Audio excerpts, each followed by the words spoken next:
is a live, copyrighted presentation. Ladies and gentlemen, it's time now for RadioLawTalk.com with your host, Frederick Penny, attorney at law.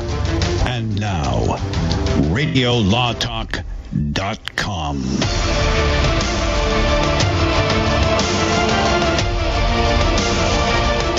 Welcome to Radio Law Talk with Todd Cuden. I'm Frederick Penny with Cal Hunter, our producer behind the glass. This is hour number 2. Those of you who are listening, there's a number of stations that carry us. If you want to listen to all the segments, you can go to RadioLawTalk.com. Todd and I have no problems talking for hours and hours. Or you can listen to our podcast after every show. It is put up as a podcast. You can call us at 855-LAW-RADIO or tweet us at Radio Law Talk. Remember, this is the most exciting, entertaining, and sometimes informative show pretty much on the planet. However, there's one exception, Todd. What is that exception? Well, with deference to our friends in the Amargosa Valley, which is near Area 51, we would say the alien shows are the ones that do trump us in terms of listenership. I like the Amargosa Valley. That is the best shows. Those alien driving late at night across the country or the Nevada desert. Man alive, are those alien shows good? With a little, I'm not going to do a Dr. Pepper and an alien show going. You can drive all night. Yeah, I heard a thing the other day, and this is from radio back in the, what was it, the 30s when Orson Welles did the War of the Worlds broadcast that they started out the broadcast saying this is an entertainment thing, but they didn't continue that. So people that caught up with the radio broadcast that was supposed to be a show but sounded like real news, there were people all over the country that thought aliens were invading, Martians were invading the United States. And boy, you listen to that at night driving or whatever, it's compelling radio. And by the way, there is now an actual app out there if you're a freak of all of those kinds of shows. So I'll just pass the information on to you later, Fred, but there's an app you can download that is all alien shows all the time. Nice. Which, like at noon in a business meeting, that's kind of weird. Or deal with lawyers. Todd and I deal with aliens all the time. I was going to say, speaking of aliens, welcome to Radio Law Talk. Nice. At Radio Law Talk, we're going to do a case or no case, but we're going to talk a little bit about the Cosby settles some cases. We're going to talk about Julian Assange. That's the latest thing that's going on. We're also going to talk about the Washington Post is being sued by the Covington Catholic Church young man. That's only $250 million. How much can that really be? And by the way, those of you who don't know, who owns the Washington Post? Oh, that would be Bezos. Jeffrey Bezos. He is getting a divorce, and part of the divorce we talked about last week, he is keeping all the Washington Post stock and ownership. I could see the wife's lawyer. We're not taking that one. Yeah, go ahead, take it. Speaking of who gets to keep the dogs. Nice one, Cal. But can you see the lawyer? All right, we'll give you this, that, and the Washington Post. Hard pass in the Washington Post. Give me some of that Amazon stock. She actually took a small percentage of Amazon stock. I think it was a 4% or something. But some small percent. Her worth is. But listen, it's worth like billions. She's like $30 billion or something like that. Just for her small amount of stock. Wow. How is she going to get by? It's rough. I don't know. At some point in time, I wonder. I wish Denise was here. I wonder at some point with stuff like this, if settlement negotiations in a divorce start to feel like you're playing Monopoly. Okay, I'm going to give you Park Place, and then that'll get my Monopoly here. You give me St. James. But I have a word of advice for the soon-to-be future ex-Mrs. Bezos. Yes. Do not open the door if Michael Avenatti comes knocking. I don't think he's going to come knocking. He's not there. Can I represent you in a case? Wait a minute. I'm going to hold you hostage. Right. Let's talk about all the stuff that's ever happened in your life and how I can make money on it. Exactly. We might even get to the Flintstone house. In Radio Law Talk, we mentioned we've got so many topics to talk about. Sometimes we're not going to get to it. And if we don't, in the hour that you're listening on your radio show, just go to our website at radiolawtalk.com, and you can click on the live button and listen to us live. I love the Flintstones. The other day I was on a show. I'm telling you, Todd and I are interviewed quite a bit. Those of you who are learning who we are, I was interviewed on another radio show about Radio Law Talk. Todd was basically at the Warner Brothers Studios. He's at the Warner Brothers lot for the Young Entertainer Awards. Yeah, Todd is famous. Those of you who don't know, Todd is not just a lawyer, but he's been on commercials, and he is an entertainer and has been on a video game. What's the video game you're on? WWE 2K19. I am the voice of Baron Blade in the My Career mode for about the first third of my career. And his band is making a big, playing at a big venue, aren't you? Yeah, I think there's 4 people Coliseum. coming. Yeah, we'll have well over 10 people there. Awesome. At a local venue. Yeah, that'll be a lot of fun. Maybe we'll take pictures and put them up somewhere, and people can go ahead and make fun of me while I try to play guitar or bass. And those of you that are ladies in Salem, Oregon, we welcome Salem KYKN 1430 AM. We love having you carry our show now. Todd is a single man, and he dates like a maniac. No, I date maniacs. Oh, so that's what it was. Large distinction there. So, and in case you're wondering, yes, this is true. Todd has kitty. What was that again, Cal? Todd has kitty. And that will ensure my singledom for years to come. He's a dude that's got kitties. That's okay. You like? I'm sorry, cats. I'm a cat guy. He loves his cats. Yeah, I like cats too. Yeah, nothing wrong with cats. Well. And what was that language? What did that say? Oh, that says thank you and where's the food? Trust me, anytime a cat ever shows affection to you, they either need a litter box changed, they want water, or they want food. It's never because they like you. Sounds like your children. Well, yes. Cal, let's do case or no case. Roll it. Oh, you want to do case or no case? We'll get it started. Okay, all right, here we go. Let's get it started. Now it's time to play Case or No Case.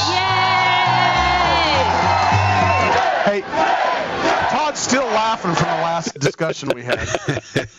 I love it. On the cat thing, are we? Okay, well, now I'm going to take you to New York City, where a certain performer liked to go out onto the streets of New York to play music for tips, a typical street musician scenario. A typical? Yes, typical. He thought it would be cute to make himself Elvis Parsley, like the vegetable and like, the VeggieTales character. So he would then sing takeoffs on the king of rock and roll songs like Love Me in a Blender, or, In the Walk-In, instead of In the Ghetto. He'd do all kinds of Elvis Presley takeoffs. Yeah, that was pretty good. Yeah, do it again. That was. In the Walk-In. Yeah, anyway. So Mr. Parsley was doing fine. He was raking in the cabbage, as it were. And then the jokes are so bad. I'm sorry. And then, bam, he was served with a cease and desist order because his name, music, and likeness were too similar, according to the document, to the actual Elvis Presley. He said, "Come on, lighten up. Let a guy make a living out here." Like that. And exactly like that. Yeah, well, close. But the Elvis people are all shook up about it. and Mr. Parsley would soon be singing the Jailhouse Rock if he didn't comply. That's what they said. It wasn't a criminal indictment, though, but I had to stretch it somewhere. Although they said if he was willing to pay $700 a year to license Elvis's material, it would be all right. And so the question is, Elvis Presley, his real name is Mahmoud El Ranwar. That's Mahmoud El, I don't know if we say the H or not, but Mahmoud El Ranwar ran and sought counsel. And so I ask you, both of you, case or no case. And we don't have much time, so Fred, I'm going to start with you. Oh, well, how much time do we have, Cal? Give me, we got a couple minutes, a minute? No. We got about 45 seconds. Oh, geez. We don't want to. I'll tell you right now, what I want to do is have Todd sing a little bit of Elvis. Todd, go ahead and take us out with Elvis. We got to win this race.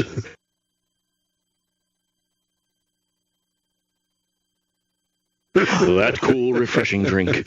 Okay, kudos to you if you know which comedian did that parody of Elvis. We gotta win that race. Hey, Elvis, want some lemonade? Lemonade. That cool, refreshing drink. We'll be right back and find out what Todd's talking about in Case or No Case. This is Radio Law Talk. Stay tuned. There's more coming up.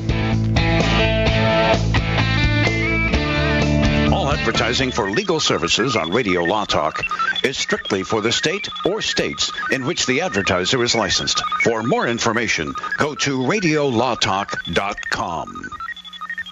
I am Cameron Levitt, Chief Operating Officer of Concussion Medical Clinic. California's first concussion medical clinic is now open. As concussions increase each year, there has never been a greater need for concussion specialists. Our physicians at Concussion Medical Clinic are board certified in pediatric neurology and sports medicine and have partnered with universities, hospitals, and rehab clinics to expedite the recovery process. Simply put, we are elevating the standard of care. When you need an expert concussion opinion or concussion care, visit concussionmedicalclinic.com to schedule your appointment. Jason Ross back here with Fred Penny, managing attorney from Penny & Associates Injury Lawyers. Now, Fred, what type of cases are you dealing with now, and what sets you apart? Jason, we help people with all types of personal injury cases. We're former insurance company trial lawyers. We understand the other side, which gives us a distinct advantage over our competition. Remember, we don't get paid unless we win. That's Penny & Associates Injury Lawyers with locations throughout California. For a free consultation, go to pennylawyers.com or give them a call, 1-800-616-4LAW. That's PENNEY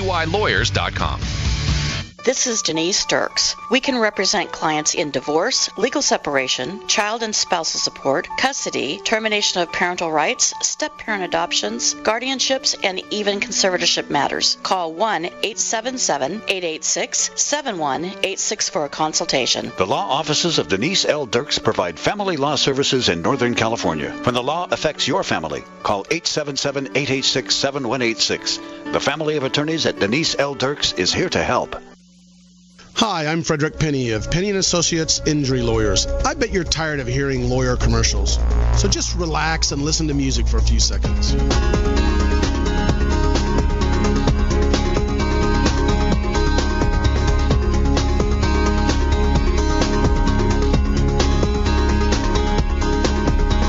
When you or a family member has been injured, call 800-616-4LAW or see us at Penny & Associates.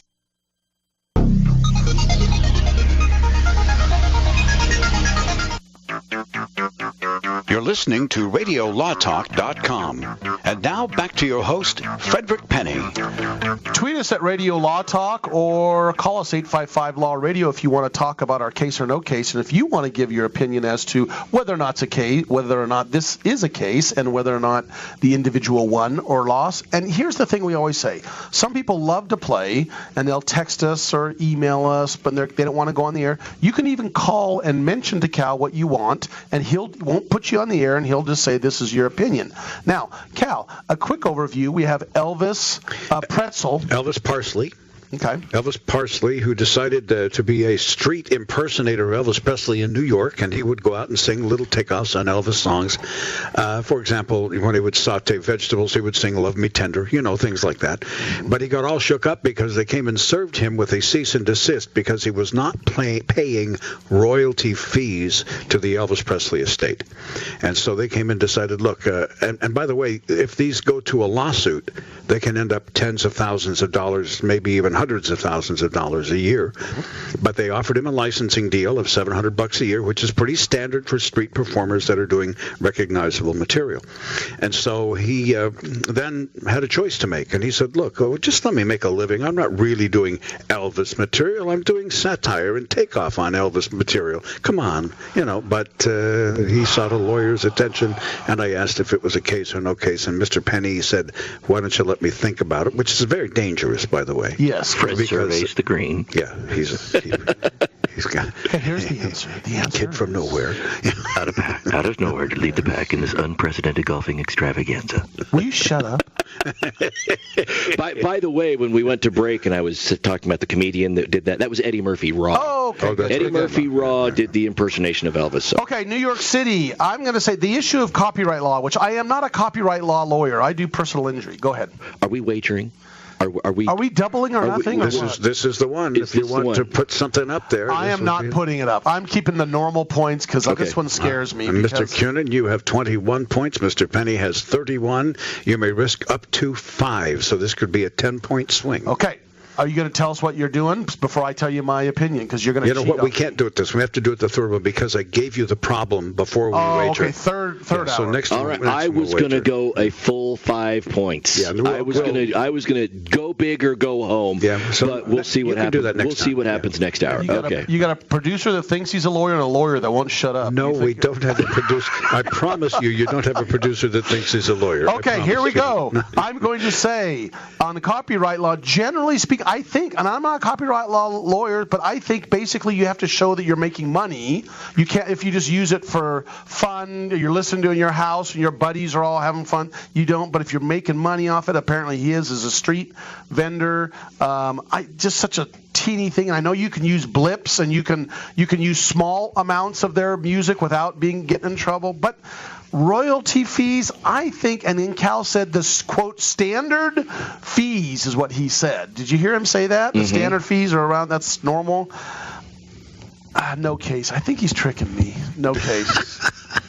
I think he's tricking me. By the way, the public performance rule is what counts, and that is if you perform in public with more than one or two individuals that are not your family, then you are eligible for ASCAP, BMI, whatever royalty fees the artist can get charged. And that was, I didn't mention that. I'm sorry. Okay, Mr. Koenig, go ahead.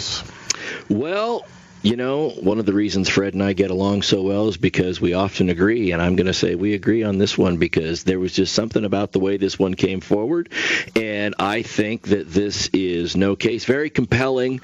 I just think that if Elvis's estate is going to go after people that do this, basically, what's it called, buskering, whatever it is, street performers, boy, the number of people they'd have to be going after is just outstanding, and why go for all of that for $700 a year or whatever it is? I say it's no case.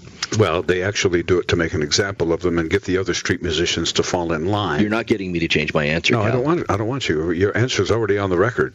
Yes. Your Jedi mind tricks will not work on me. Here we go, Jedi Master. The answer is already on the record. Those of you who say it was not a case, may I see by show of hands. Congratulations!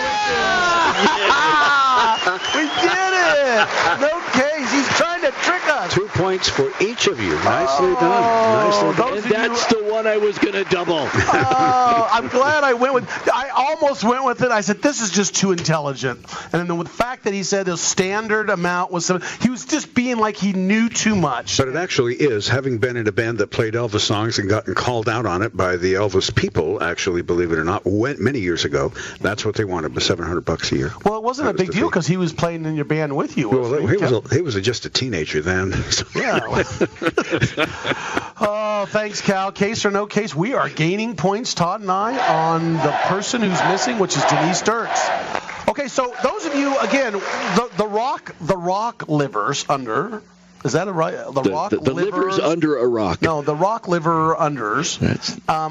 What's a rock liver? I don't know. I'm going to say that. A little tough. I don't like eating it. But so Washington Post is being sued. Remember this? The Covington, Nicholas Sandman from the Covington Catholic Church. The big issue that whether or not what he did and didn't do on video, and the Washington Post and a whole bunch of other people were tweeting out bad things about this kid. By the way, he's a minor child too. We discussed that.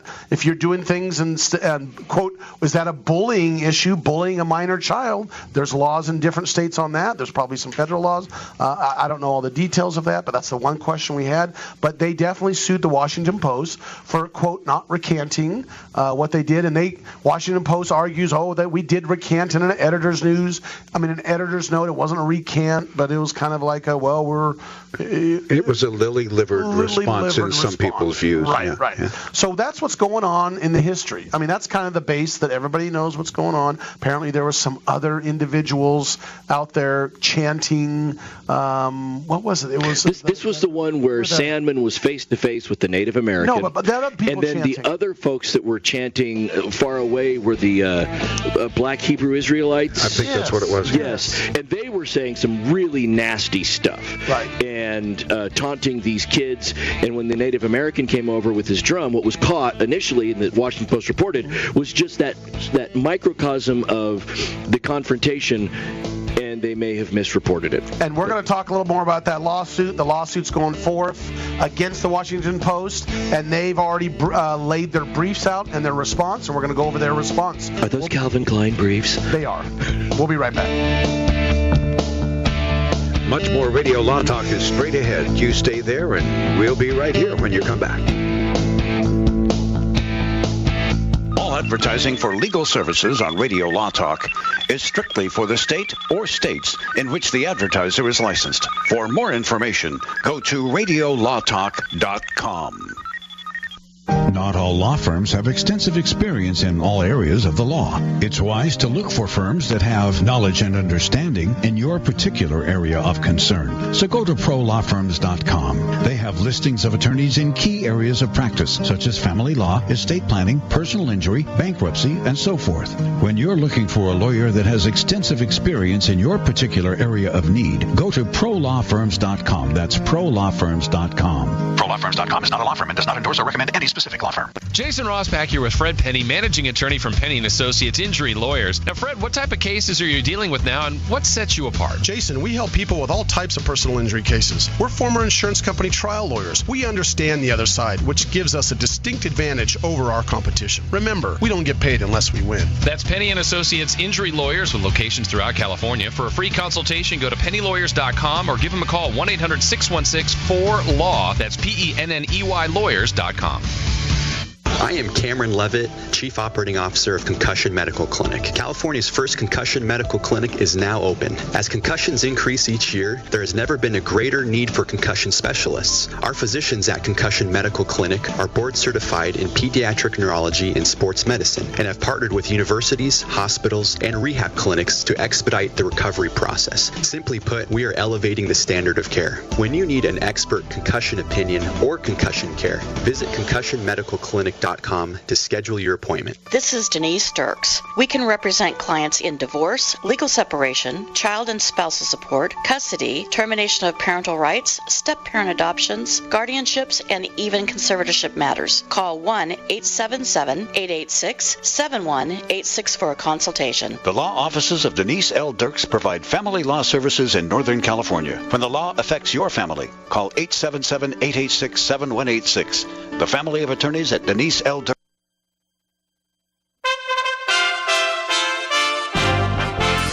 USA Radio News with Robin Walensky. In the headlines this hour, the CDC, Centers for Disease Control in Atlanta, reports the E. coli outbreak linked to ground beef. More than 100 people in 6 states sick, including Georgia, Kentucky, Indiana, Ohio, Tennessee, and Virginia. It is still not known the brand of meat affected. Some people did something. President Trump on Twitter tweeting a video of Minnesota Congresswoman Democrat Ilhan Omar making her statement that some people did something on 9/11. She never mentions radical Islamic terrorists. Edited into this video, actual footage from the terrorist attack 17 and a half years ago. Some people did something. Oh, there's another one. Another plane just hit. Above this video, President Trump tweeting in all caps, "We will never forget." You're listening to USA Radio News. Money, money, money, money. You gotta have it. When you need it, what do? If you don't have a rich uncle, call Lending Tree. With us, hundreds of banks compete for your business, so you'll get loans with competitive interest rates, and in some cases, with no closing costs. So here's the deal. If you need money, call us. Do you want to refinance your current loan? Are you 62 or older and interested in a reverse mortgage? Then call Lending Tree now. 800-634-1315. 800-634-1315. We've closed over $250 billion in loans. We know what we're doing and can help you. Call right now for a free quote. 800-634-1315. 800-634-1315. 800-634-1315. That's 800-634-1315. NMLS number 1136. Jake was in big trouble with the IRS. He owed how much? $92,000. Ouch. The IRS left no room for Jake to breathe. They put a lien on my house, took all the money out of my bank account, took money out of my paychecks. So it was a nightmare. He needed help fast. I figured that all these companies were the same until I called Federal Tax Management. You could just tell they knew what they were talking about. Right then and there, I felt like I had some hope. Stop the liens, levies, and garnishments fast and qualify for one of several special IRS programs that could reduce or even eliminate your tax debt. So, how'd it go for Jake? They did what they said they would do. They came through for me. I ended up saving an unbelievable amount. I was so jazzed. I was extremely happy. If you owe more than $10,000 in back taxes, take Jake's advice. Give Federal Tax Management a phone call. If they help me, they can help anybody. Call the Federal Tax Management Hotline now. 800-503-8625. 800-503-8625. 800-503-8625.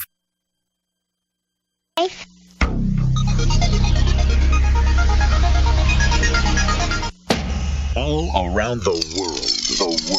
This is RadioLawTalk.com. Radio Law Talk. Remember, we're talking about general topics of law. We are not giving advice. Seek local counsel, a local lawyer to help you with your legal needs. And if you are tired late at night and you can't sleep, do not take any medication. Pull up on your iPhone, lay in bed, put your head back on your pillow, make sure it's comfortable around you, close to your ears.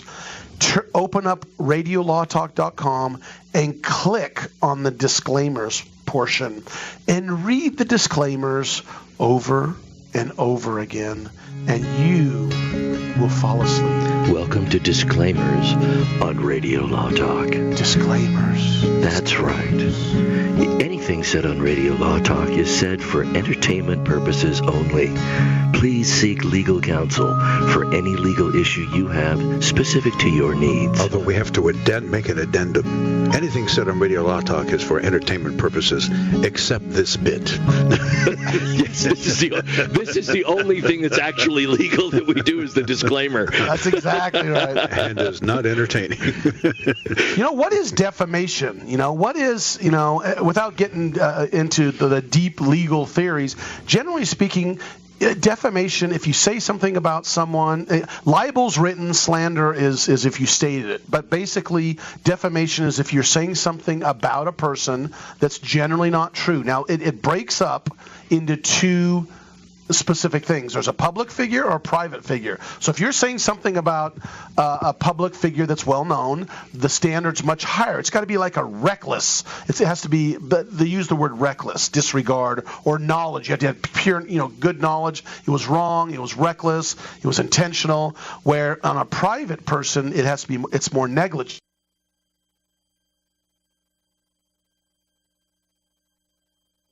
They're arguing that the Washington Post defamed this young man from the Covington Catholic Church in this incident where they supposedly said some things that were not true. And the things that they alluded to that they said were untrue were when they alluded to the fact that, or claimed that it was a fact that the teen was the one that instigated the confrontation with the Native American, right, or that the teen or other teens around were making racially insensitive comments and things of the like, because they were basing it on a snippet of video, not the complete video. And it turned out that reporting was inaccurate, right, and it caused a lot of undue viral attention on the part of the teen. It led to numerous tweets and calls for ill upon him and his health and his family by celebrities and people all over the country. Celebrities are nuts. And it was instigated by this Washington Post article and others similar to it. Not all celebrities are nuts, by the way. I just said that comment. But what it is some nutty celebrities, in my opinion, said some things just blatantly wrong, just in their agenda that drove me nuts. So, but here's now the paper is trying to do what's called a dismissal motion. They're trying to get it dismissed on the merits right up front before the depositions are taken and all this discoveries, before everything's going on. They're saying, look, this is a First Amendment issue. And Todd and I have talked about this off the air. This is a very difficult issue here, whether you're left or right or middle. You have a First Amendment thing, freedom of the press, that we really believe is important. But how far can the press go? That's the issue. So what their argument is, and this is a quote in their motion papers, they say, quote, newspapers are often unable to publish a complete account of events when they first come to light. Stories often develop over time as more witnesses emerge. So they're saying it's a First Amendment right for us to do this. We're never going to get, their argument is we're not going to get the exact story right away. You can't. And we always bring this up, Todd and Cal. We talk about the instantaneous issues now that social media and things go viral compared to just 20, 30 years ago where nothing, it took time for them to investigate it. It came out in the next morning's press, or they didn't have the 24-hour CNNs, right? Yep. So it makes it so now they have to get the scoop much quicker. They are going to make more mistakes. They're bound to make mistakes. And what's wrong with that? I guess I'm not saying that's my opinion. I'm asking you, what's wrong with that? Well, so we look at this here, and when the Washington Post gets a snippet of video, I think that the first logical thing, if I was legal counsel for the Washington Post and the editor and the author of the article came to me and say, what sort of legal hot water are we going to get into if we run this story? Okay. The first thing I would look at to say is, how much of the video do we have? Is it clear that this is just a portion of the video? Is there more to it? Is this telling the entire story? And are we being reckless and or negligent by not peeling the onion on this thing? Okay? And that's what's really going to come down to it, is whether or not the Washington Post, under the defamation standard that's necessary for public individuals and for newspapers, whether they were reckless in not investigating this further. But not necessarily reckless, because that individual was not, what? They were not a public figure at the time. That kid wasn't. That's true. And he's not, and so it's a lower standard. They don't have to use the reckless standard. But he was a kid. That's another issue. And the lawyer's first question, Todd, should have been, is what I'm seeing true? Exactly. Translation, does this represent the entirety of this event?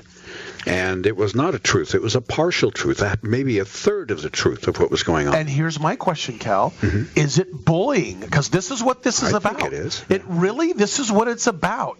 And this, again, is jumping back and forth on the different sides. It's about a bias agenda. Now, their argument, and his lawyers, that's the kid's argument, it's a bias agenda against Donald Trump because he's wearing a Trump hat. And they put this kid in the middle of a fight. The Washington Post, it's well known, and Donald Trump do not get along. Well, sure. And so they put this kid in the middle of that fight between Donald Trump and the Washington Post, and that is not acceptable journalism or acceptable under the law according to their attorneys. So when we go back to the justification that they put in their motion, quote, newspapers are often unable to publish a complete account of events, stories develop over time. While that statement may be entirely true, by a standalone statement, it's not necessarily a defense to the charge that they're facing. Now, 30 years ago, before the internet and the instantaneous news, maybe they'd have more time to peel the onion. I suppose the question I have here is, they wouldn't have had the video. They might not have had the video, but does the fact that they're competing with other news agencies for getting the story out first, the scoop out first, does that in and of itself, or even partially, create a defense? Can they say, well, cut us a break because we're competing with other people? Oh, if I'm that kid's lawyer, I hope they say that. Exactly. I hope they do. Because that's kind of what they're insinuating with this statement. And as Fred said, I think I'm a lawyer, but I think I still think the core issue here, and like I said, I'm just a former TV news guy, and I'm not a lawyer, but I've had a lot of discussions about this with a lot of folks because these things come up every day. I think the core issue to me is there any way they could have known if what they were doing was true or false? And to me, the only defense that they have on this is if it in its entirety is true. If they told a true, entire, complete story. This nonsense that we can't always get stuff, they weren't looking for stuff, in my opinion. They were just looking for this nice little complete story where they could beat up a kid that wore a Trump hat. And again, that's just if I'm sitting on his side, that would be my opinion. Right. So when I look at this, again, if I'm the lawyer, right, I go back to this question. Is this the full video or isn't it? Exactly. Are we looking at a selected clip or not? And either the Washington Post knew that it was the full video or they knew that it wasn't. And if they know it's not the full video, they know they might be going into some difficult waters. If they know that this clip, heaven forbid it comes out, that they knew that this was a clip and they knew what the larger clip showed. Oh, boy. Boy, if that came out, I think they are done. Well, here's the issue, and I'm going to jump on the other side. I really worry about the First Amendment here, and that you don't want to quail the First Amendment. You don't want to quash that to where now news agencies are so worried about getting it exactly right that now if they make a mistake, they're going to be sued for defamation or in this case bullying. We argue both sides here. That's something we got to be very careful of. And it's going to come up when we talk about Julian Assange and WikiLeaks. Yeah. I mean, I just think you have to tell the truth if you're in the news business. Otherwise, you're just in the rumor and fiction. Oh, isn't that what news is about nowadays? Well, it used to be, I think. I wonder based on what I'm seeing now, but that's just me. We're going to come back and talk about Cosby briefly and then Julian Assange. We'll be right back. There's much more Radio Law Talk coming up right here. If it's not on your radio station, don't forget, pick up the show on radiolawtalk.com. Current episode and past ones, too. Advertising for legal services on Radio Law Talk is strictly for the state or states in which the advertiser is licensed. For more information, go to radiolawtalk.com.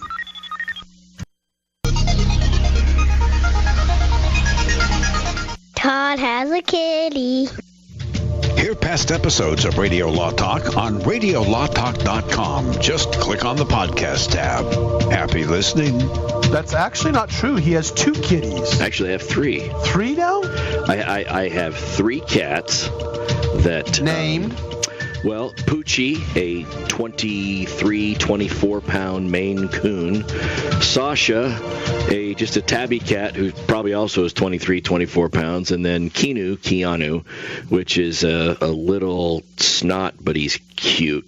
Just a white cat that, yeah. Good cats. Yes. You see the way you talk about cats, and all of a sudden it's crickets. The show comes to a grinding halt. I'm waiting for the record scratch. Julian Assange. Now, the reason we're talking about this here is because we just got through talking about the Covington teen and the Washington Post article and how that raises certain First Amendment issues.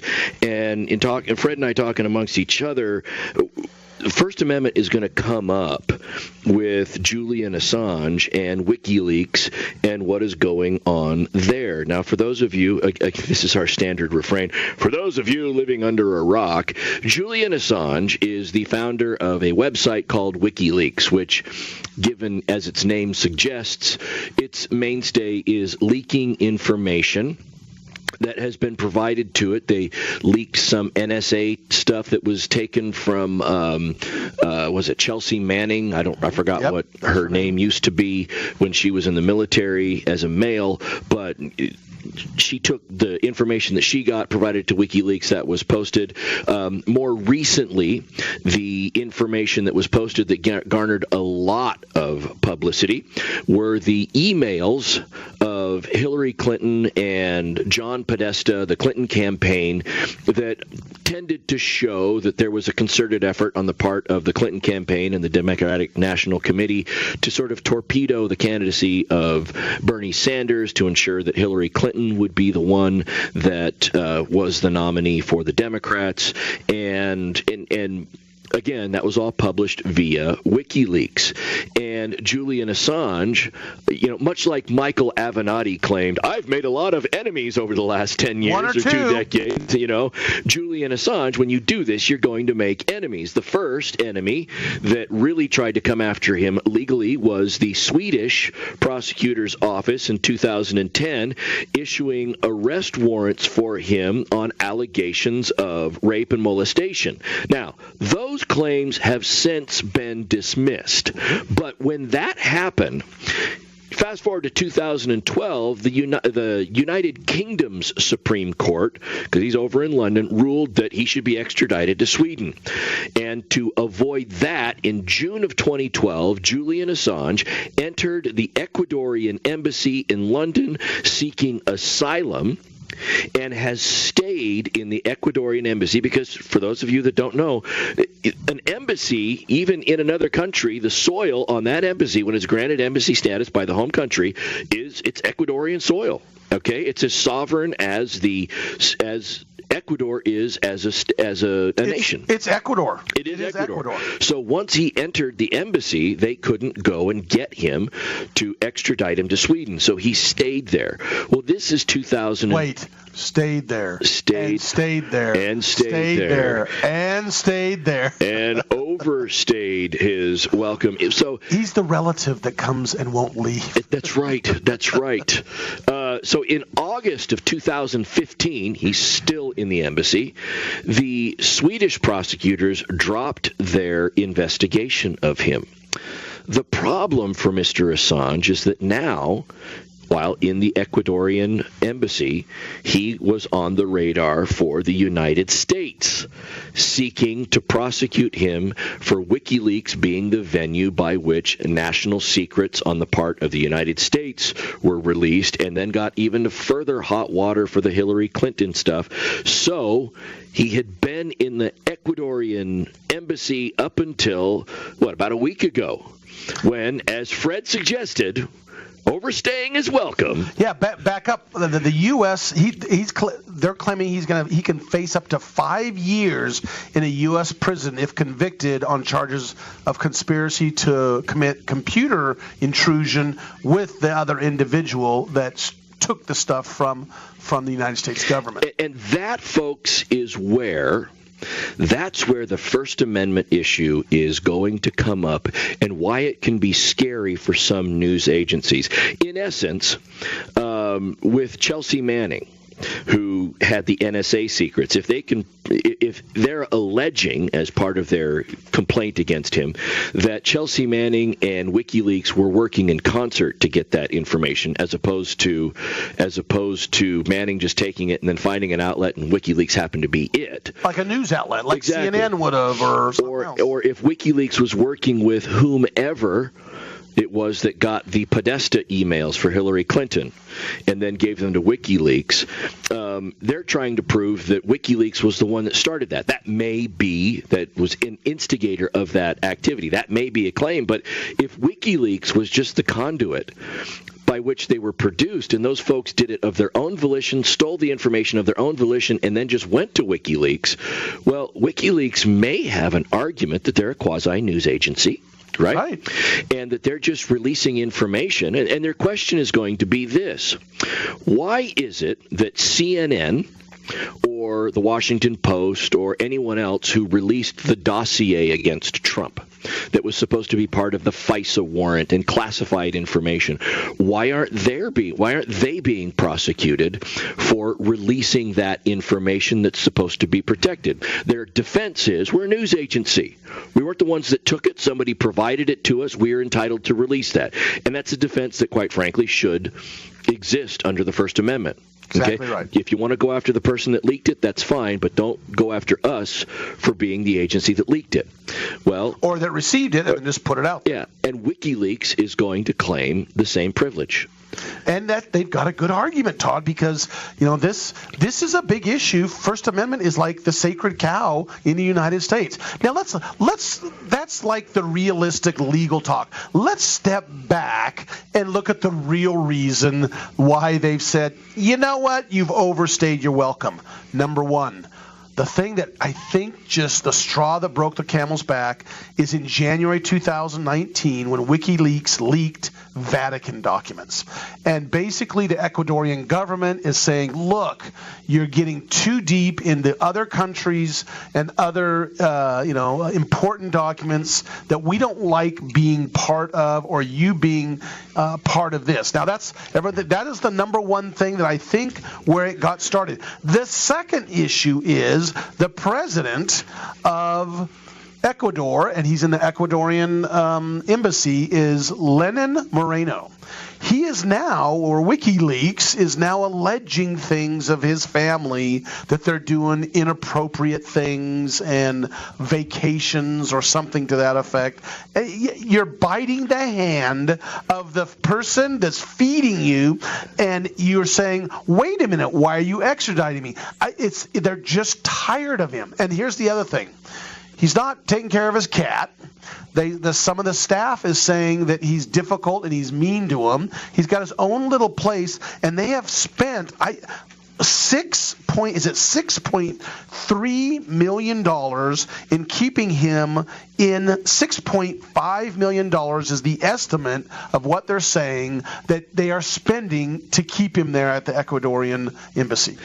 And by releasing that information, what a slap in the face to the nation that provided you protection. I mean, you talked about the Vatican release. Look, the Catholic Church is so prominent in South American countries, Ecuador among them. And so clearly you don't want to get in hot water with the religion that is predominant in your host nation, in your home nation, right? The other thing is that, we provided this for you as a safe haven, and then you're going to go ahead and, like you said, bite the hand that feeds you. Now, I want to be clear. It's not that Ecuador is extraditing him so much as Ecuador is saying, you can't use us as the rock you want to hide under. Exactly right. And the worst part, it looks like he's become one of the Boy Scouts. You and I were actually Boy Scouts, and we actually were leaders. He's become one of the Boy Scouts. Why? Why? Why, Cal? Why? He hasn't taken a shower in a week. Yeah, he just... Have you been to scout camp? And he just can't help himself when it comes to getting information and releasing it for some reason. And he gets mad at the staff, and he's riding his skateboard, and he's breaking rules. They said, we're done with you. We'll be back. I don't know when we're going to be back, but thanks for joining us. Join us at Radio Law Talk if you want to hear the third hour.